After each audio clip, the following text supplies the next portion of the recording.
नमस्कार साथियों, मैं मनीष विवाल आप सभी का आपके अपने चैनल में तहे दिल से स्वागत और अभिनंदन करता हूं। मैं उम्मीद करता हूं कि आप सभी शानदार, जबरदस्त और जिंदाबाद होंगे और आप सभी जो अपनी तैयारियां हैं कलेक्टर बनने वाली वो बिल्कुल शानदार, जबरदस्त, जिंदाबाद कर रहे होंगे। अपन लोगों ने कल लास्ट लेक्चर 1 से स्टार्ट कर दिया था एक नया चैप्टर, और चैप्टर था हमारा अध्याय 7 संघवाद, और आज है उसका लेक्चर नंबर 2। आइए जानते हैं कि आज हम लोग क्या पढ़ेंगे। आज हम लोग चर्चा करेंगे संघवाद की मूल अवधारणाएं। अब ये मूल अवधारणाएं क्या है, आइए पहले इस पे बात कर लेते हैं।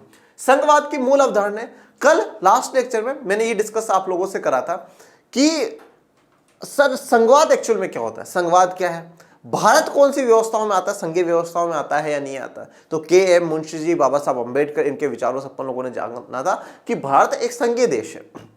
ओके, ये सब कुछ हम लोगों ने जान लिया। परंतु अब आप कहोगे कि सर अगर हमें पहचान ना हो, अगर हम पहचानना चाहते हैं कि वो देश संघीय है, तो किस आधार पर पहचाने, ऐसे कौन कौन से पॉइंट्स हैं, ऐसी बेसिक बातें, ऐसी मूल अवधारणा है, ऐसे बेसिक कॉन्सेप्ट्स कौन से हैं जिनसे हम लोग पहचान सकते हैं कि हाँ भैया ये वाला जो देश है, ये वाला देश तो क्या है, संघीय शासन व्यवस्था वाला देश है, और ये वाला जो देश है ये संघीय शासन व्यवस्था वाला नहीं। इसकी जो मूल बात है वो तो ये कि शक्तियों का विभाजन होना चाहिए, पर इसके अलावा भी और भी बहुत कुछ है। तो मूल अवधारणा, वो बेसिक बातें जाननी है जिससे कि आप पहचान सको कि हाँ ये देश संघीय शासन व्यवस्था वाला है और ये देश नहीं है। तो आज हम बात करेंगे संघवाद की मूल अवधारणाएं, हम बात करेंगे वो फंडामेंटल बेसिक बातें, वो बेसिक कॉन्सेप्ट्स जो संघवाद के बारे में। अब सबसे पहले लास्ट लेक्चर का आप थोड़ा सा रिवाइज करिए। मैंने क्या कहा था कि संघवाद क्या है, जहां पर दो इकाइयां हों, दो यूनिट्स हों, केंद्र सरकार और राज्य सरकार दोनों के पास बराबर के अधिकार हों और दोनों अपने अपने क्षेत्रों में बिल्कुल स्वतंत्र होकर के कार्य करती हो, उसे हम क्या कहते हैं, संघवाद कहते हैं।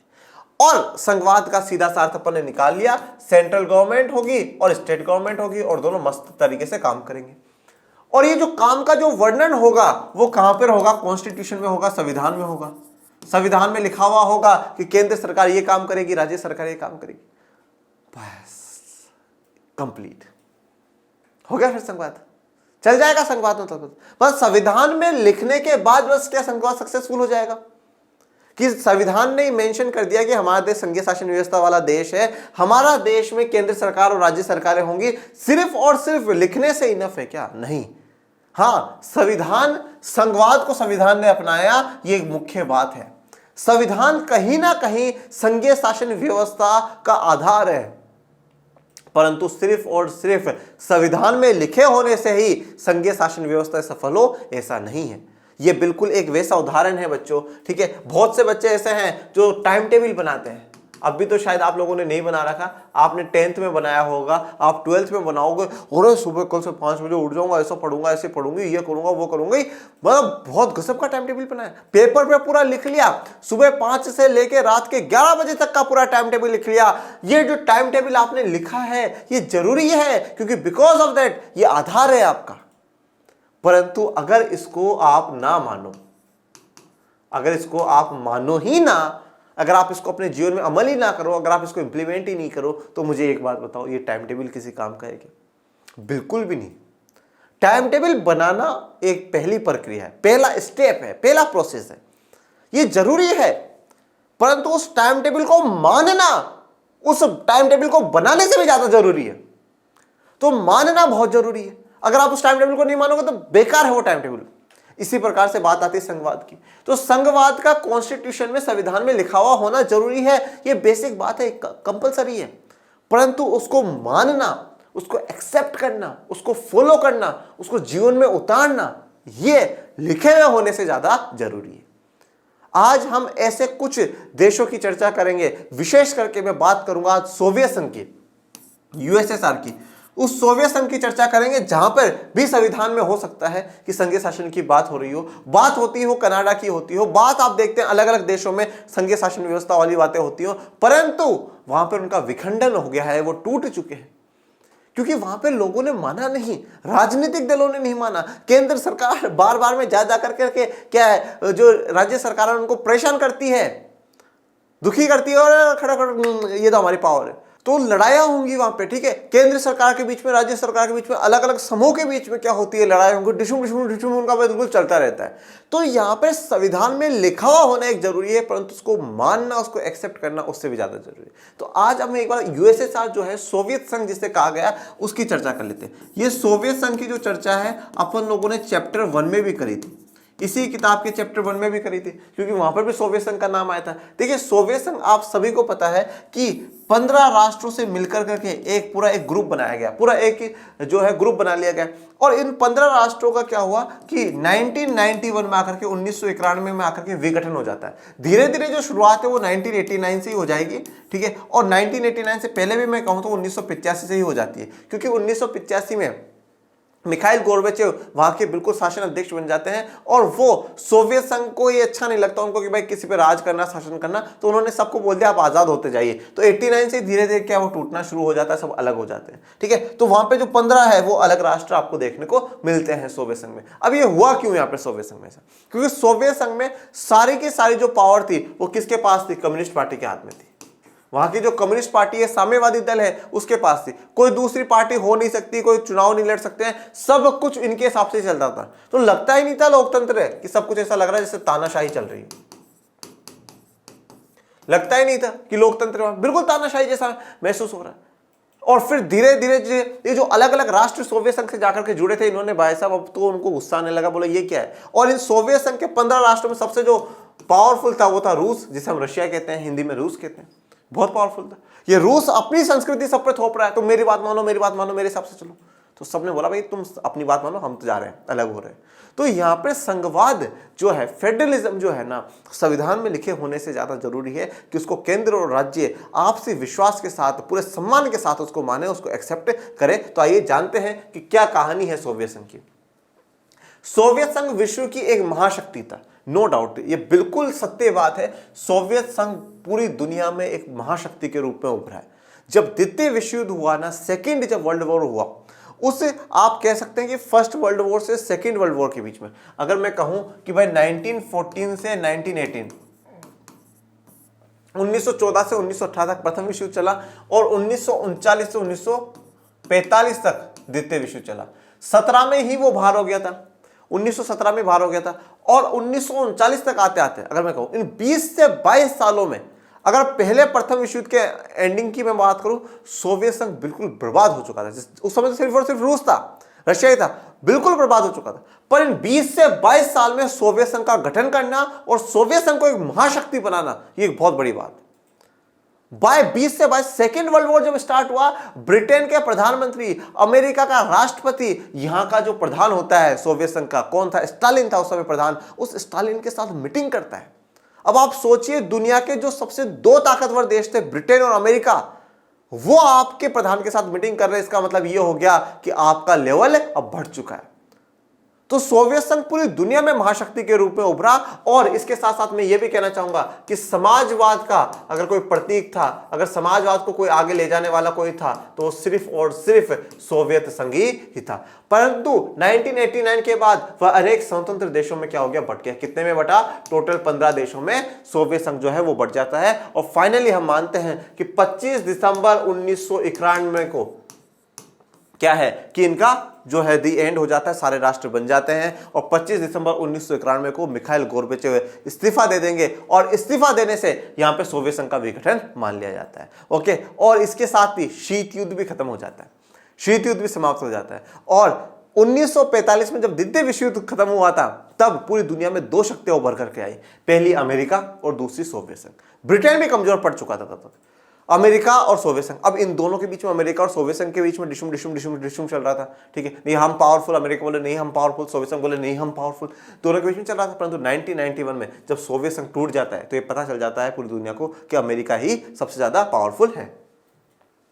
वहां शक्तियों का जमाव और अत्यधिक केंद्रीकरण की प्रवृत्तियां थी। अब आपके दिमाग में सवाल आ रहा होगा, बटा तो बटा क्यों बटा? ये पहली बात तो मैं आपको एक बात और बताता हूं, ये जितना भी नॉलेज अभी मैंने आप लोगों के साथ शेयर करा ना बेटा, चिंतित मत हो, ये अपन लोग कक्षा 12 में पॉलिटी की पहली किताब है समकालीन विश्व राजनीति, उसका चैप्टर 1, चैप्टर 2 और चैप्टर 3, तीनों में मिलाकर करके यही ज्ञान आएगा आपके पास। सोवियत संघ अमेरिका, सोवियत संघ अमेरिका, सोवियत संघ अमेरिका वाला ही ज्ञान चलेगा। तो अब ये यहाँ पे बटा क्यों, तो आज तो मैं आपको ब्रीफ में बता देता हूँ, थोड़ा एक्सप्लेन छोटे में कर देता हूँ, परंतु आपको पूरे सारे कारण जो है वो 12th में पता चल जाएंगे। ठीक है, तो अब शक्तियों का जमाव देखो, अब यहाँ पे बटा क्यों, क्योंकि शक्तियों का जमाव था। सारी की सारी जो शक्तियां, सारी की सारी जो पावर थी ना, वो किसके पास थी, वहां की कम्युनिस्ट पार्टी के पास थी, साम्यवादी दल के पास थी। वहां पर कोई दूसरी पार्टी बन नहीं सकती, सिर्फ और सिर्फ कम्युनिस्ट पार्टी, और कम्युनिस्ट पार्टी का जो व्यक्ति महासचिव बन गया वही सब कुछ है। पूरा सोवियत संघ उसी के अनुसार ही चलेगा। अब इतने अलग अलग राष्ट्र, अलग अलग देशों में अलग अलग भाषा बोलने वाले, अलग अलग संस्कृति को मानने वाले, परंतु अब जो महासचिव बना है वो रूस का, और वो सब पे अपने हिसाब से राज चलाता था। जो यहाँ पे स्टालिन, ठीक है, स्टालिन की मैं बात कर रहा था, स्टालिन 1953 तक शासन करता है, और स्टालिन को कहा जाता है कि स्टालिन हिटलर से भी बड़ा तानाशाही था। जितने लोगों को हिटलर ने नहीं मारा उतने को स्टालिन ने मारा है। तो अब आप सोचिए कि ऐसे तानाशाहियों के बीच में सोवियत संघ महाशक्ति भी बना है, परंतु लोग काफी परेशान थे। तो सारी की सारी जो शक्तियों का जमाव एक जगह हो गया। अत्यधिक केंद्रीकरण की प्रवृत्ति है। अत्यधिक केंद्रीकरण का मतलब क्या है, हर चीज सेंट्रलाइज्ड होती जा रही थी, पावर बट नहीं रही थी, सारी की सारी सत्ता केंद्र में एक जगह आकर के रुक गई। और वो एक केंद्र क्या है, साम्यवादी दल कम्युनिस्ट पार्टी। सब कुछ कम्युनिस्ट पार्टी के हाथ में, हर पावर जो है वो किसके पास है, कम्युनिस्ट पार्टी के हाथ में है। और जब सबके एक के ही हाथ में सारे के सारे पावर आ गई, तो जो बाकी भाषा वाले, बाकी समुदाय वाले, अलग अलग जो देश उससे जुड़े हुए हैं, वो सब क्या हो गए, इनसे नाराज हो गए, और वो धीरे धीरे क्या है, टूटने की मांग करेंगे, अलग होने की क्या करेंगे, मांग करेंगे। रूस के आधिपत्य, दूसरा कारण ये भी है, रूस का आधिपत्य, डोमिनेंस ऑफ रशिया। रशिया का डोमिनेंस है हर चीज पर। रशिया नहीं, मेरे अनुसार चलो, नहीं नहीं तुम मेरे अनुसार करो, मेरे अकॉर्डिंग करो, ठीक है, ये भाषा मत बोलो, रशिया की रूसी भाषा बोलो। पर पूरा का पूरा वो चाहते थे कि सिर्फ हमारे अनुसार सब कुछ हो, हर चीज, मतलब इस सोवियत संघ में कोई पत्ता भी हिले तो वो भी क्या है, रूस के अनुसार हिलना चाहिए। अब मैंने यहाँ पे आपको मानचित्र दिखाया, इस मानचित्र को देखिए, ये जो पहले पूरा आपको दिख रहा है ना, ये पहले पूरा क्या था, सोवियत संघ था। ओके, पूरा सोवियत संघ था बिफोर 1991 अगर मैं बात करता हूं। और यहां पर अगर आप देखते हैं, ये ब्लू वाला तो रूस है, ठीक है, और इसके आसपास में जितने भी देश देख रहे हैं, ये क्या है, सारे सोवियत संघ के हिस्सा थे, जो कि अब अलग हो चुके हैं। ओके, सोवियत संघ का भी देखिए, मैं आपको बताऊं, दो भागों में आपको देखना है सोवियत संघ। ये तो रूस है, सोवियत संघ, रूस तो मुख्य देश है। इसके साथ साथ क्या है, यहाँ पर जो पूर्वी यूरोप वाला, अब यूरोप आ जाता है, आपको पता है कि थोड़ा भाग रशिया का किस में है, यूरोप में भी है, तो ये पूर्वी यूरोप के देश भी थे इसके साथ। और यहाँ पे जो सेंट्रल एशिया है, ठीक है, जो मध्य एशिया है, वहां के भी देश थे। अब ये मध्य एशिया के 4-5 देश थे, ये आपको देखने को मिल रहे होंगे इसमें, ठीक है ना, और ये पूर्वी यूरोप वाले देश हैं। ये मध्य एशिया वाले देश थे और ये पूर्वी यूरोप वाले देश थे। अब कभी भी किसी को ऐसा लगता था कि अगर किसी दिन भी सोवियत संघ अगर टूटेगा ना, तो सबसे पहले अगर कोई अलग होना चाहेगा तो वो ये देश होना चाहेंगे, ये देश अलग होना चाहेंगे। परंतु हुआ क्या, जब 1985 में मिखाइल गोर्बेचेव महासचिव बनता है, उसके हाथ में सारी की सारी पावर आती है। मिखाइल गोर्बेचेव बिल्कुल शांतिपूर्ण आदमी था, वो नहीं चाहता था किसी पे दबाव बना करके रखना, वो चाहता था कि अब थोड़ा सा बदलाव आना चाहिए, लोकतंत्र को अपनाया जाना चाहिए। जो पूंजीवादी विचारधारा है उससे थोड़ा सा समर्थक में था, उदारवादी व्यक्ति था, तो उसने धीरे धीरे सबको आजाद करना शुरू कर दिया। अब जब यहाँ के देशों को लगा कि यार नहीं, अब तो कमांड जो है रूस की वो थोड़ी ढीली होगी, अपन आंदोलन कर करके क्या कर लेते हैं, अलग हो जाते हैं। परंतु जब ये बात कही गई कि अलग हो जाइए, तो यहां के जो 5 देश हैं, किर्गिस्तान, तजाकिस्तान, उज्बेकिस्तान, ये जो तान वाले जो 5 देश हैं ना बच्चों, ये चिंता में आ गए। इन्होंने बोला नहीं नहीं नहीं नहीं नहीं, मैं तो नहीं जाऊंगा, मैं अलग नहीं होऊंगा, मैं तो यहीं रहूंगा, मुझे तो सोवियत संघ के साथ ही रहना है। मिखाइल गोर्बेचेव बोले नहीं नहीं नहीं, अब तो जाओ जाओ, वो बोले नहीं नहीं नहीं नहीं प्लीज, नहीं जाना नहीं जाना, मुझे तो यहीं रहना है, ठीक है। तो अब आप सोचो कि जिनके लिए पहले ये कल्पना करी गई थी कि अगर जिस दिन सोवियत संघ टूटा तो सबसे पहले ये जाएंगे और ये सबसे एंडिंग तक रहेंगे, पर हुआ क्या, ये आप सबसे पहले जा रहे हैं पर ये एंडिंग तक रुके हुए हैं। ऐसा क्यों? क्योंकि एक्चुअल में रीजन क्या था, ये गरीब देश थे, बैकवर्ड देश थे, पिछड़े देश। रूस इन पर खूब पैसा खर्च करता था, खूब दे धनाधन, ये ले पैसे, खूब विकास के कार्य करवा रहा है और करवा रहा है, ठीक है ना। तो ये लोगों को तो मजा आता, बोले यार अब इनसे अलग हो जाएंगे तो विकास का कार्य कैसे होगा। तो इसलिए क्या हुआ कि अब जब ये बार बार में जिद कर रहे थे हमें तो आपके साथ ही रहना, तो फिर क्या हुआ, एक नया संगठन बनाया जाएगा और उस संगठन को जो नाम है स्वतंत्र राज्यों का राष्ट्रमंडल, क्या है, स्वतंत्र राज्यों का राष्ट्रमंडल कहा गया। ठीक है, वो बनाया गया, उसमें उनको जोड़ा गया, परंतु ये सोवियत संघ की तरह नहीं था। ये एक जैसे बाकी जो दूसरे संगठन होते हैं उन संगठनों की तरह था कि आप अपनी इच्छा से जुड़ सकते हैं, हट सकते हैं, कोई ऐसी दिक्कत वाली बात नहीं है। तो स्वतंत्र राज्यों का क्या है, राष्ट्रमंडल बनाया गया, जिसमें रूस ने ये कहा कि हम आपके साथ ही हैं। ठीक है, ऐसी चिंता वाली बात नहीं है, आप रहिए, साथ मिलकर के ही क्या करेंगे, विकास करेंगे। तो स्वतंत्र राज्यों का राष्ट्रमंडल बना, 1989 में टूट जाता है। क्यों टूटा, दोनों कारण मैंने आपको बता दिए। और जब टूटने के बाद क्या होगा, स्वतंत्र राज्यों का राष्ट्रमंडल हमारा बनेगा। ओके, भारतीय भूभाग एक महाद्वीप, अनेक विविधताओं। अब चलिए, अब सोवियत संघ की कहानी आप लोगों को बिल्कुल क्लियर हो गई। यह पता चल गया कि सोवियत संघ टूटा क्यों। एक तो अलग अलग वहां पे भाषा बोलने वाले लोग, अलग अलग वर्गों के रहने वाले लोग थे वहां पे। अब जब उन पे रूस ने अपना आधिपत्य जमाया, ठीक है, अपना पावर, अपनी डोमिनेंस, अपना वर्चस्व जब उन लोगों पे जमाया, आज आप खुद का उदाहरण लीजिए, आपको कोई बार बार दबाए, आपको बार बार कोई अपनी संस्कृति को मानने से मना करे, बार बार आपको अपनी भाषा बोलने से मना करे, बार बार आप जैसे कपड़े पहनते हैं उन कपड़ों को चेंज करने के लिए बोले, तो आप अरे यार बहुत दिन हो गए, अब नहीं सहूंगा मैं, होता ना। ऐसा ही रूस ने उन देशों के साथ करा, वो टूट गया, विखंडन हुआ, फाइनली आकर के विखंडन हुआ, टूटा। अब हम आते हैं भारत की तरफ, भारत की बात करेंगे। भारतीय भूभाग एक महाद्वीप था, ठीक है, महाद्वीप मतलब पूरा एक जैसे कॉन्टिनेंट होता है, एक वैसा था, बहुत विशाल था। इसीलिए क्या कहा जाता है, भारतीय उपमहाद्वीप कहा जाता है। भारतीय उपमहाद्वीप मतलब पूरा कॉन्टिनेंट तो नहीं था, परंतु महाद्वीप जैसा था। ठीक है, उप लगा दिया ना, उप, सब कॉन्टिनेंट कहा गया, उपमहाद्वीप था। तो भारतीय भूभाग एक उपमहाद्वीप था। यहां पर अनेक विविधता है। विविधताओं का मतलब होता है, विविध मतलब अलग अलग, आपको हर चीज में अलग चीज, काफी वेराइटीज आपको देखने को मिलेगी। तो विविधताओं का मतलब मैं ये कह सकता हूं कि आपको काफी वेराइटीज देखने को मिलेगी। यहाँ पे हमारे देश में भाषा के आधार पर बहुत वेराइटीज। आज भारत के संविधान में 8वीं अनुसूची में 22 भाषाओं को तो अनुसूचित शेड्यूल भारत के संविधान ने कर रखा है, 22 भाषा। उसके अलावा पता नहीं कितनी ही भाषाएं बोली जाती हैं। ओके, तो भाषा के आधार पे, धर्म के आधार पे, ठीक है, हमारे यहाँ पे हिंदू, मुस्लिम, सिख, ईसाई, जैन, पारसी, बौद्ध, क्रिश्चियन, मतलब कितने ही धर्मों के लोग हमारे देश में रहते हैं, हम सब मिलजुल के ही रह रहे हैं।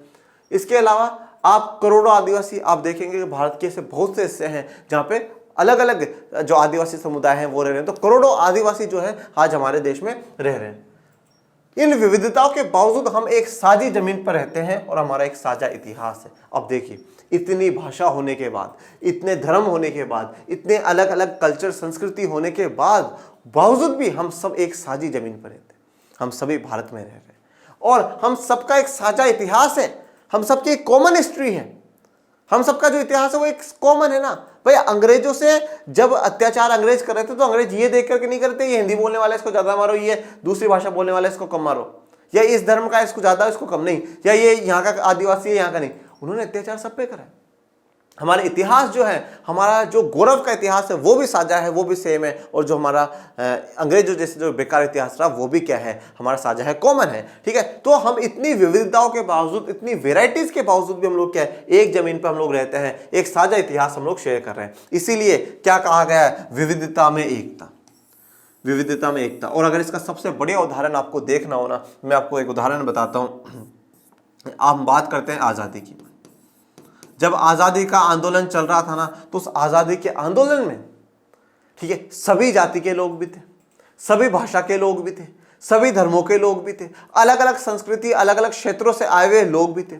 इन सबको बापू ने एक साथ जोड़ लिया, चलो चलो चलो, आजादी आजादी आजादी। अब जब अलग अलग भाषा, अलग अलग रंग, अलग अलग रूप, अलग अलग धर्म को मानने वाले लोग एक साथ आए, तो जो ब्रिटिश का जो शासन है, सत्ता है, वो डग डग डग डग डग डग डग हिलने लगा। ब्रिटिशर्स सोच में पड़ गए, यार सब हुए तो एक, हुए तो हुए कैसे। उन सबको क्या करा गया है, एक हमारे बिल्कुल करा गया है, एक को हमें बिल्कुल एक्सेप्ट करना होगा, हमें उसे क्या करना होगा, मानना होगा। तो जो आज़ादी आई है, अब आज़ादी में हम सब लड़े हैं, हम सब मिले हैं, और ये जो सब जब एक साथ हम दिख रहे हैं, तो ये जो सभी विविधता है वो सभी एक हो गई। ठीक है, जो अलग अलग वेराइटीज थी वो एक हो गई और आज़ादी के लिए मांग कर रही है। इसीलिए क्या कहा जाता है कि विविधता, वेराइटीज होने के बाद भी हम लोग क्या है, हम सब एक हैं। जैसा कि हमें दिखाया, सब अलग अलग है और हम सब हमारी जो पृथ्वी है उसको बचा रहे हैं। संघवाद में कोई ऐसी निश्चित और कठोर सिद्धांत नहीं होते जो प्रत्येक ऐतिहासिक परिस्थिति में समान रूप से लागू। अब देखिए, संघवाद में कोई ऐसे निश्चित और कठोर सिद्धांत नहीं है। ठीक है, इस निश्चित और कठोर सिद्धांत का मतलब होता है कि हर जगह आपको वही लगाने होंगे, वही सिद्धांत आपको काम करना होगा। ठीक है, नहीं भाई सही हो गलत हो पर सिद्धांत तो मेरा यही रहेगा, ऐसा नहीं है। संघवाद क्या है, जैसी परिस्थिति होती है, जैसे उस देश की स्थितियां होती है, उस देश की स्थितियों के अनुसार वो क्या हो जाता है, ढल जाता है। जैसे देखिए संघवाद हम लोगों ने लेक्चर 1 में पढ़ा कि साथ आकर संघ और साथ लेकर संघ, ये देश के बनने पर, उसके इतिहास के गठन पर क्या है, निर्भर करता है कि वो कैसा अपनाते हैं। अब अमेरिका संघवाद साथ लेकर संघ अपनाए तो फिर अजीब सा लगेगा ना, वो स्थिति पे परिस्थिति पर है, तो ये कठोर नहीं है। संघवाद की जो विचारधारा है वो बिल्कुल भी कठोर नहीं, वो ऐतिहासिक परिस्थिति से लागू होती है। शासन के सिद्धांत के रूप में संघवाद विभिन्न परिस्थितियों में भिन्न भिन्न स्वरूप ग्रहण करता है। और जो शासन का सिद्धांत जब हम लोग देखते हैं कि वह शासन का सिद्धांत है, ठीक है, ये एक सिद्धांत है, एक ये थ्योरी है, प्रिंसिपल है शासन का कि शासन को किस प्रकार से हमें चलाना है। तो संघवाद क्या है, विभिन्न परिस्थितियों में, अलग अलग परिस्थितियों में अलग अलग स्वरूप ग्रहण करने का मतलब, जैसे हमने बात करी अमेरिका का जो संघवाद है वो अलग है, भारत का संघवाद वो है अलग है। हो सकता है जर्मनी का संघवाद अलग हो, कनाडा का संघवाद अलग हो, हर देशों के जो संघवाद है वो अलग अलग हो सकते हैं क्योंकि परिस्थितियां अलग अलग है। यहाँ पे विभिन्न भिन्न भिन्न स्वरूप अलग अलग रूप को अपना लेता है। उसी प्रकार से मैंने यहाँ पर भी दिखाया है कि 2 रूप है, 1 और 2, तो अलग अलग स्थितियां बन जाती है, हर परिस्थिति के हिसाब से रूप बदल लिया जाता है। फिर भी संघवाद के कुछ मूल अवधारणाएं और विचार अवश्य, हाँ भाई परिस्थितियां हो, ठीक है, परिस्थितियों के हिसाब से बदला जा सकता है, चेंजेस आ सकते हैं, परंतु कुछ बेसिक बातें, कुछ बेसिक मूल अवधारणाएं हैं जो आपको हर देश के संघवाद में देखने को मिलेगी। जहां जहां संघीय शासन व्यवस्था है वहां आपको देखने को मिलेगी। सबसे पहला, निश्चित रूप से संघवाद एक संस्थागत प्रणाली है जो 2 प्रकार की राजनीतिक व्यवस्थाओं को समाहित करती है। सबसे इंपॉर्टेंट, संघवाद के एक संस्थागत प्रणाली, एक इंस्टीट्यूशनल सिस्टम, जिसमें इंस्टीट्यूशंस होंगे, संस्थाएं होंगी, और इस संस्थागत प्रणाली में जो 2 प्रकार की राजनीतिक व्यवस्था है, 2 प्रकार की राजनीतिक व्यवस्था का मतलब केंद्र सरकार और जो राज्य सरकार है उनको क्या कर लेगी, समाहित कर लेगी, उनको एक कर लेगी, उनको जोड़ लेगी। तो यही बात मैंने आपको क्या बताई थी, डेफिनेशन संघवाद की मैंने आपको बताई थी। इसमें एक प्रांतीय स्तर की होती है, तो एक जो राजनीतिक व्यवस्था है वो प्रांतीय स्तर की होगी। प्रांतीय स्तर का मतलब क्या हो गया, राज्य स्तर पे, मतलब राज्य स्तर पे कौन होगा, राज्य सरकार, और दूसरी तरफ केंद्रीय स्तर पर होगी, तो केंद्रीय स्तर पे कौन होगी, केंद्र सरकार। प्रत्येक सरकार अपने क्षेत्र में स्वायत्त होती है। स्वायत्त का मतलब होता है ऑटोनोमस, बिल्कुल फ्री होगी। केंद्र सरकार राज्य सरकारों को कुछ नहीं बोलेंगी और राज्य सरकारें केंद्र सरकारों को कुछ नहीं बोलेंगी, बिल्कुल फ्री होंगी। यहीं से अपनी पूरी एक जो डेफिनेशन है, वो मैंने जो परिभाषा है वो मैंने आप लोगों को लास्ट लेक्चर में लिखवा दी थी, वो परिभाषा भी आप लिख सकते हैं, और मूल अवधारणाएं जब आप लिखें वो आप यहाँ पे लिख सकते हैं। कुछ संघीय देशों में दोहरी नागरिकता की व्यवस्था होती है, पर भारत में एक ही नागरिकता है। अब देखिए कुछ संघीय देशों में क्या होगा, दोहरी नागरिकता। कुछ में बोला है कि कुछ संघीय देशों में दोहरी नागरिकता हो, डबल सिटीजनशिप हो सकती है, और कुछ जैसे कि भारत, वहां पर एक ही नागरिकता है। पर इसका मतलब ये नहीं है कि हमने एक ही नागरिकता अपनाई तो हम लोग संघीय शासन व्यवस्था वाले देश नहीं, हम हैं। इसने साफ बोला कुछ देशों में हो सकता है दोहरी हो, तो कुछ में एक ही भी हो सकती है। भारत ने एक ही अपनाई है, अमेरिका ने दोहरी नागरिकता अपनाई है। अब एक बात ये सोचिए, हमने एक ही नागरिकता क्यों अपनाई? क्योंकि हमने देखा ना हमारे यहाँ पे इतनी विविधता है, भाषा के आधार पर, जगह के आधार पर, वो क्षेत्र दक्षिण उत्तर, ठीक है, वहाँ की संस्कृति अलग अलग है। अगर हम ऐसे अलग अलग नागरिकता देते हैं तो हो सकता है शायद हम बट जाते हैं, ठीक है, परंतु भारत के संविधान निर्माताओं ने सबको जोड़ने का काम करा है।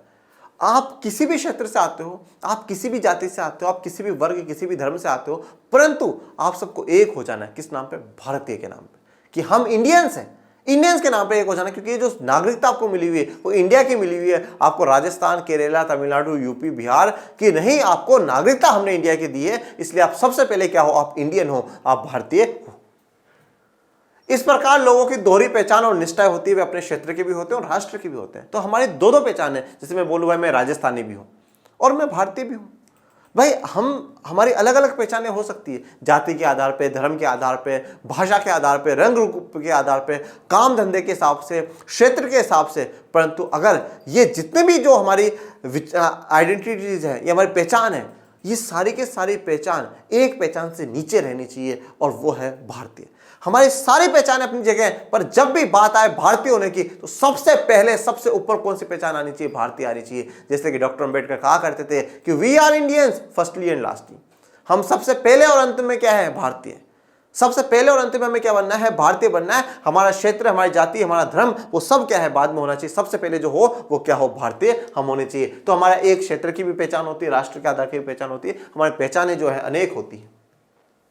प्रत्येक इस तरह की राजनीतिक व्यवस्था की कुछ विशिष्ट शक्तियां और उत्तरदायित्व होते हैं, और वहां एक अलग सरकार भी होती है। अब प्रत्येक स्तर की, प्रत्येक स्तर, दो ही तो स्तर बात करें, एक केंद्र स्तर और एक राज्य स्तर, दो स्तरों की बात करी। अब दोनों स्तरों पर राजनीतिक जो व्यवस्था होती है, ठीक है, जो मतलब राजनीतिक व्यवस्था में क्या है, केंद्र सरकार और राज्य सरकार, इनके पास कुछ विशिष्ट शक्तियां होंगी, कुछ ऐसी पावर है, कुछ ऐसी स्पेशल पावर्स होंगी जो किसके पास होंगी, केंद्र सरकार के पास होंगी, और कुछ स्पेशल पावर किसके पास होंगी, राज्य सरकारों के पास होंगी। जैसे कि मैं कहूं, जो मामले संघ सूची पर है उन पर सिर्फ और सिर्फ कानून केंद्र सरकार बना सकता है, ये उनकी स्पेशल पावर है, और जो राज्य सूची में है उन पर सिर्फ और सिर्फ कानून राज्य सरकार ही बना सकती है, ये स्पेशल पावर किसकी है, राज्य सरकारों की। उनके कुछ उत्तरदायित्व भी, उत्तरदायित्व का मतलब है उनकी रेस्पॉन्सिबिलिटी भी है। देश में कुछ भी होगा जवाब केंद्र सरकार को देना होगा, राज्य में कुछ भी घटना घटेगी राज्य को जवाब देना होगा। राज्य सूची के अंतर्गत कोई काम अगर राज्य सरकार ने करा, राज्य सरकार जवाब दे, और अगर केंद्र सूची के, संघ सूची के अनुसार अगर केंद्र सरकार ने कोई काम करा तो केंद्र सरकार जवाब दे। तो उनकी कुछ विशिष्ट शक्तियां भी होती हैं, उनके कुछ उत्तरदायित्व भी होते हैं, और वहां एक एक अलग अलग सरकारें भी होती हैं। तो यही तो बात मैं इतनी देर से बता रहा हूं कि केंद्र सरकार और राज्य सरकार। अब आप ये सोच रहे होंगे कि सर यहां पर आपने ये बॉडी बिल्डर की तस्वीर कैसे लगा दी। इस बॉडी बिल्डर की तस्वीर से हम दो अर्थ निकालेंगे। पहला तो शक्ति, पावर, तो यहां पर बात हुई ना विशिष्ट शक्तियां, स्पेशल पावर होती है, ठीक है ना, तो वो पावर। दूसरा अगर आप देखें तो ये दोनों, जो ये वाला और ये वाला, दोनों बराबर है, ठीक है ना। अगर इसको ऐसा लेते हो बिल्कुल केंद्र और राज्य दोनों क्या है, बराबर है, इक्वल है। ओके, दोहरे शासन की विस्तृत रूपरेखा अमूमन एक लिखित संविधान में मौजूद होती है। अब ये जो दोहरा शासन, दोहरा शासन का मतलब क्या है, डुअल पॉलिटी इसे कहा जाता है, और उसमें क्या होगा, एक केंद्र सरकार होगी और एक राज्य सरकार होगी। तो इनके बारे में विस्तृत जो रूपरेखा है कि भाई केंद्र सरकार क्या क्या काम करेगी, राज्य सरकार क्या क्या काम करेगी, कब कब केंद्र सरकार के पास विशेष शक्तियां है, कब कब राज्य सरकार के पास विशेष शक्तियां हैं, ये जो सारी की सारी जो रूपरेखा है, सब कुछ जो बताएगा वो कहां पता होगा, हमें लिखित संविधान में होगा। और हमारे देश का संविधान, भारत का संविधान दुनिया का सबसे बेहतरीन संविधान है, और दुनिया का सबसे बड़ा लिखित संविधान किसका है, हमारे प्यारे भारत का है। और ये क्या है, ये भारत का संविधान है। तो किसी भी देश में अगर दोहरी शासन व्यवस्था है तो उसकी पूरी जानकारी आपको कहां मिलेगी, उस देश के संविधान में मिलेगी। यह संविधान सर्वोच्च होता है और दोनों सरकारों की शक्तियों का स्रोत भी होता है। देखिए अभी जो संविधान है वो क्या होगा, सर्वोच्च होगा, सबसे ऊपर होगा। ये पढ़ा अपने लेक्चर में कि संविधान की सर्वोच्चता होती है, तो संविधान सर्वोच्च होगा, ये जो कानून व्यवस्था ये सबसे ऊपर होगी, और दोनों सरकारों की जो शक्तियों का स्रोत पे होगा। आज केंद्र सरकार को जो भी पावर मिली है वो कहां से मिली है, संविधान से मिली है। आज वो बता सकते हैं कि हम ये काम कर रहे हैं क्योंकि ये बात संविधान में लिखी हुई है। आज इस प्रकार से हमने प्रधानमंत्री चुना, इस प्रकार से हमने मंत्री बनाए, ये क्यों बनाए, क्योंकि संविधान में ये बात लिखी। तो सारा का सारा जो पावर का जो सोर्स है वो कहां से है, संविधान से। इसी प्रकार से राज्य सरकारों का भी, राज्य सरकारों को भी जो सारी की सारी जो पावर, जो शक्तियां जो मिली है वो कहां से मिली है, संविधान से मिलती है। राष्ट्रीय महत्व के विषय जैसे प्रतिरक्षा और मुद्रा का उत्तरदायित्व संघीय या केंद्रीय सरकार का होता है। तो जो राष्ट्रीय महत्व के विषय, ऐसे विषय, ऐसे सब्जेक्ट्स जो राष्ट्र के लिए महत्व हो, देश के लिए इंपॉर्टेंस हो, जैसे कि प्रतिरक्षा मतलब डिफेंस। मैंने लेक्चर 1 में भी यही कहा था कि अगर मान लीजिए कोई अटैक कर देता है तो केंद्र सरकार राज्यों से पूछने नहीं जाएगी कि वापस अटैक करे या नहीं करे, कर देना है। डिफेंस का काम किसका है, केंद्र सरकार का है। मुद्रा का काम, मनी, करेंसी, नोट बंद हुए, पूछा राज्य सरकारों से नहीं, सीधा बंद कर दिया। तो प्रतिरक्षा, डिफेंस, मुद्रा, इनका जो उत्तरदायित्व है वो किसका होता है, संघीय या केंद्र सरकार का होता है। इसलिए किस में आएंगी, ये संघ सूची में ये आ जाएंगी। क्षेत्रीय या स्थानीय महत्व के विषयों पर प्रांतीय राज्य सरकारें जवाबदेह होती है। अब कोई क्षेत्र के, उस क्षेत्र के लिए, उस एरिया के लिए, उस स्थान के लिए अगर कोई महत्व वाला विषय, कोई इंपॉर्टेंट मुद्दा है तो उसकी सारी की सारी जो जिम्मेदारी होगी वो किसकी होगी, वह प्रांतीय और जो राज्य सरकारें हैं उनका जवाबदेह होगी, उनको जवाबदेह होगी। ये बिल्कुल एक ऐसा है जैसे मान लीजिए आज घर है, ठीक है, परिवार है। अब परिवार की जो जिम्मेदारी होती है वो जो परिवार के मुखिया होते हैं उनकी जिम्मेदारी होती है। आज परिवार में क्या हुआ क्या नहीं हुआ उसकी सारी जिम्मेदारी उनकी होती है। तो उस प्रकार से क्या है, राष्ट्रीय महत्व हो गया, ठीक है, ये केंद्र की सरकार हो गई। और जैसे मान लीजिए आज एक मैं इंडिविजुअल हूँ, मैंने कुछ गलत करा, मैंने कुछ सही करा, उसकी जिम्मेदारी मेरी खुद की है, मुझे देना होगा जवाब। परिवार में कोई घटना घट रही है उसका जवाब मुखिया देगा, परंतु मैंने कोई घटना करी है, मैंने कुछ गलत करा है, मैंने कुछ सही करा, उसका जवाब मैं दूंगा। उसी प्रकार से जैसे मुखिया है वो राष्ट्र महत्व हो गया, और एक मैं खुद का इंडिविजुअल की बात कर रहा हूं, मैं एक राज्य की बात करता हूं, तब हम लोग किसके आ जाते हैं, हम इन पे आ जाते हैं, क्षेत्रीय सरकारों पे आ जाते हैं। केंद्र और राज्यों के मध्य किसी टकराव को रोकने के लिए एक स्वतंत्र न्यायपालिका की व्यवस्था होती है जो संघर्षों का समाधान करती है। Very important. यह भी संघवाद की मूल अवधारणा है, बेसिक कॉन्सेप्ट है कि वहां पर एक स्वतंत्र न्यायपालिका होगी। जब भी केंद्र सरकार और राज्य सरकारें लड़ेंगी तो उनका जो संघर्ष, जो उनका स्ट्रगल है, उसको कम करना है, उसको खत्म करने के लिए क्या होना चाहिए? स्वतंत्र न्यायपालिका होनी चाहिए, इंडिपेंडेंट जुडिशरी होनी चाहिए, जो ना तो केंद्र सरकार की तरफ झुकाव हो ना राज्य सरकार की तरफ हो, बिल्कुल आजाद हो। तो आप बताइए भारत में स्वतंत्र न्यायपालिका है या नहीं है? बिल्कुल है। ठीक है, हमारी जो न्यायपालिका है वो स्वतंत्र और एकीकृत न्यायपालिका है।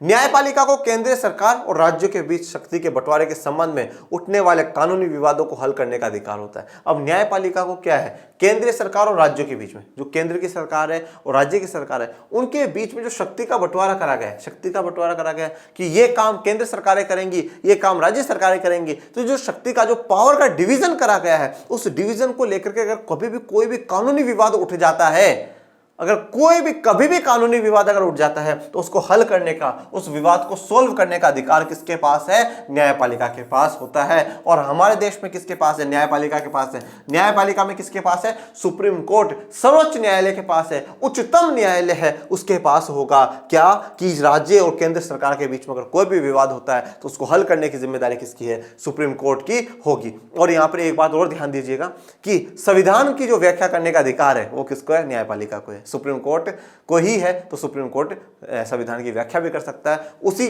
के आधार पर अगर आप देखें तो केंद्र और राज्यों के मामलों को भी वही सुलटा सकता है और बाकी कोई नहीं। ये जुडिशरी के लिए मैंने आपको दिखाया। संघवाद के वास्तविक, देखिए अब यहां सारी जो मूल अवधारणा है वो सारी खत्म हो गई। ठीक है, संघवाद के वास्तविक कामकाज का निर्धारण राजनीति, संस्कृति, विचारधारा और इतिहास की वास्तविकताओं से होता है। देखिए अब संघवाद के लिए संविधान में लिखा हुआ होना बहुत जरूरी है, बिल्कुल जरूरी है, परंतु लोग उसको माने, उसको एक्सेप्ट करें। संघवाद की सफलता काफी चीजों पर निर्भर करती है, जैसे कि वहां की राजनीति पे, वहां की राजनीति कैसे, पॉलिटिक्स। भाई अगर मान लो आज राजनीतिक दल ये डिसाइड कर ले नहीं मानना है तो संघवाद छोड़ो, अपना राज्य वो बुलंद करे आवाज, नहीं तो राजनीति से फिर तो माहौल खराब हो जाएगा। हमारी संस्कृति कैसी है, विचारधारा है, इतिहास का जो वास्तविकता है, उन सबसे हमें परिचित होना पड़ता है। सबको हमें ध्यान में रख करके फिर हमें चलना पड़ता है। ठीक है, जैसे कि अब भारत में राज्यों में बांटा गया, राज्यों को भाषाओं के आधार पर भी बनाया गया। क्यों? क्योंकि वहां पर क्या हो कि जो भाषा बोलने वाले लोग हैं, कल को उनमें ऐसा भाव नहीं आए कि यार हमारी तो कोई बात नहीं मानी गई। अब वो उस भाषा के हिसाब से राज्य बना दिए गए, वो अपने प्रशासन चला रहे हैं, परंतु वो देश के साथ जुड़े हुए हैं। तो हम इतिहास को भी ध्यान में देते हैं, हम विविधताओं को भी ध्यान में देते हैं, काफी चीजें मैटर करती हैं। आपसे विश्वास होना चाहिए। या आपसे विश्वास किस में होना चाहिए? एक दूसरे सरकारों में, केंद्र सरकार में, राज्य सरकार में आपसे विश्वास होना चाहिए। एक वर्ग के लोगों का दूसरे वर्ग के लोगों में विश्वास होना चाहिए। एक राजनीतिक दल का दूसरे राजनीतिक दल पर विश्वास होना चाहिए। एक विचारधारा का दूसरे विचारधारा पर क्या होना चाहिए? विश्वास होना चाहिए। सहयोग होना चाहिए सरकारों का। सम्मान और संयम की संस्कृति हो, सम्मान करें, हम सभी विविधताओं का सम्मान करें। हम किसी भी भाषा को बोलते हैं पर हमें सभी भाषाओं का सम्मान करना चाहिए। हम किसी भी धर्म को मानते हो पर हमें सभी धर्मों का सम्मान करना चाहिए। हम किसी भी जाति, किसी भी वर्ग से आते हैं, परंतु हमें सभी जाति, सभी वर्गों का सम्मान करना चाहिए। और संयम की संस्कृति, हमें पेशेंस रखना होगा, हमें धैर्य रखना होगा। धैर्य से ही तो सब कुछ मिलता है। संयम रखें, थोड़ा सा संघर्ष करें, परंतु संयम के साथ धैर्य रखें कि हाँ ठीक है, देश अपना है, हमें न्याय भी मिलेगा, सब कुछ होगा। संयम रखें, संयम की संस्कृति होनी चाहिए केंद्र राज्य सरकारों के बीच में।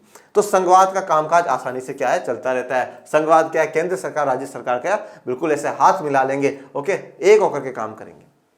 राजनीतिक दलों के व्यवहार से भी ये होता है कि संविधान किस रास्ते से चलेगा। ठीक है, अब राजनीतिक दल, पॉलिटिकल पार्टीज अगर डिसाइड कर ले कि हाँ भैया हमें बिल्कुल इसी संविधान के अनुसार चलना है, तो वो चलेंगे। और वो डिसाइड कर ले नहीं हम तो नहीं चलेंगे, हम तो हमारी मर्जी से चलेंगे, तो फिर वो अलग बात हो जाती है।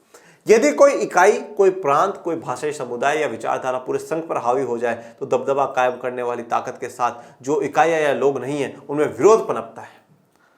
ऐसी स्थिति में नाराज इकाइयां अपने अलग होने की मांग उठा सकती है, नौबत गृह युद्ध तक की आ जाती है। बहुत से देशों को इस अनुभव से गुजरना पड़ा है। देखिए अब अगर कोई भी इकाई या कोई प्रांत, इकाई का मतलब एक छोटी सी यूनिट आप मान लीजिए, कोई राज्य मान लीजिए, कोई प्रांत भी कोई राज्य है, या कोई भाषा का कोई समुदाय हो, या कोई विचारधारा, या कोई विचारधारा क्या होती है कि हम एक विशिष्ट प्रकार के विचारों की तरफ जाते हैं, हमारा यही विचारधारा। अब मान लीजिए कोई विचारधारा, एक विचारधारा वाले लोग, एक भाषा समुदाय वाले लोग, एक प्रांत या एक राज्य के जो लोग हैं, उनका संघ पर वो हावी हो जाए, मतलब केंद्र में उनकी सरकार, सब कुछ उन्हीं के हिसाब से चल रहा है, तो कल को क्या होगा, जैसे कि आप सोवियत संघ का उदाहरण लीजिए, रूस की विचारधारा सारे सोवियत संघ पे थोपेगी, रूस के अनुसार पूरा जो विचार है सब कुछ है वो रूस के अनुसार चल रहा है। तो रूस की विचारधारा, रूस जो प्रांत था, इकाई थी, रूसी जो भाषा है, उन्होंने क्या कर लिया, पूरे केंद्र में अपना दबदबा बना लिया। अब जो बाकी है उनमें क्या हो रहा है कि बिल्कुल ऐसा महसूस हो रहा है, उनमें विरोध की भावना आती है कि यार हमें तो दबाया जा रहा है, हम पे तो दबाव बनाया जा रहा है, तो विरोध की भावना आती है। और जो विरोध की भावना आती है तो नाराज जो इकाइयां हैं, जैसे कि हमने देखा पूर्वी यूरोप वाली सोवियत संघ में नाराज इकाइयां अलग होने की मांग करती, कभी कभार गृह युद्ध की भी स्थिति आ जाती। आपने क्लास 10th में चैप्टर 1 में सत्ता की साझेदारी में पढ़ा था कि श्रीलंका में गृह युद्ध हो गया। क्यों? क्योंकि तमिलों की जो मांग है उसको ठुकरा दिया था किसने, सिन्हालाओं ने। ठीक है, तो गृह युद्ध तक आ जाती है और बहुत से ऐसे देशों के इस अनुभव से गुजरना पड़ता है और बहुत से देश इस अनुभव से गुजरते हैं। अब आप मुझे एक बात ये बताइए कि भारत को आज़ाद हुए 75 साल हो गए, ठीक है, भारत के संविधान को लागू हुए 72 साल हो गए। इन 75 सालों में अभी तक हम लोग एक हैं, हम अभी तक बिल्कुल सभी विविधताओं का सम्मान करते हुए हम लोग चल रहे हैं। ये बड़ी बात नहीं है क्या, बताइए? बहुत बड़ी बात है। नेपाल 6 बार अपना संविधान बना चुका है इन 71 सालों में। भारत का एक संविधान था, बेस्ट संविधान है, एक संविधान, श्रेष्ठ संविधान, भारत का सर्वोच्च संविधान है। हम सब इसको मान रहे हैं, हम सभी उसके साथ चल रहे हैं। वो हमारी जान है, हमारा सम्मान है, हमारा भारत का संविधान। ये देश का एक एक मिट्टी का कण हमारे लिए इंपॉर्टेंट है। हम सब जुड़े हुए हैं, हम सब एक हैं और ये एकता हमेशा बनी रहनी चाहिए, ये टूटनी नहीं चाहिए। और इस एकता को बनाए रखने में राजनीतिक दलों का भी बहुत इंपॉर्टेंस है, हमारी राजनीतिक व्यवस्थाओं का भी बहुत इंपॉर्टेंस है। सबका अपना अपना योगदान है, वो योगदान बना रहना ही चाहिए। चलिए, तो आज के लिए अपन इसको लेक्चर को यहीं कंप्लीट करते हैं। और आपको कोई भी समस्या, कोई भी परेशानी हो, आप कमेंट बॉक्स में मेंशन करिए और बताइए कि लेक्चर्स कैसे चल रहे हैं। और ज्यादा से ज्यादा यार बिल्कुल लाइक शेयर सब्सक्राइब कर दिया करो, मतलब इससे सुस्ती यार, अब तो वैसे भी सर्दी का मौसम है, आप रजाई में ही बैठे रहते होंगे, तो बस यूं बटन ही तो दबाना, सबके पास शेयर हो जाए। कर दो यार, क्या दिक्कत आ रही है। और कैसा पढ़ा रहे हैं, कैसे चल रही है क्लासेस, वो बताइए और पढ़ते रहिए, आगे बढ़ते रहिए। मिलेंगे एक और शानदार जबरदस्त जिंदाबाद वाले नेक्स्ट लेक्चर में, तब तक के लिए थैंक यू सो मच। जय हिंद, जय भारत।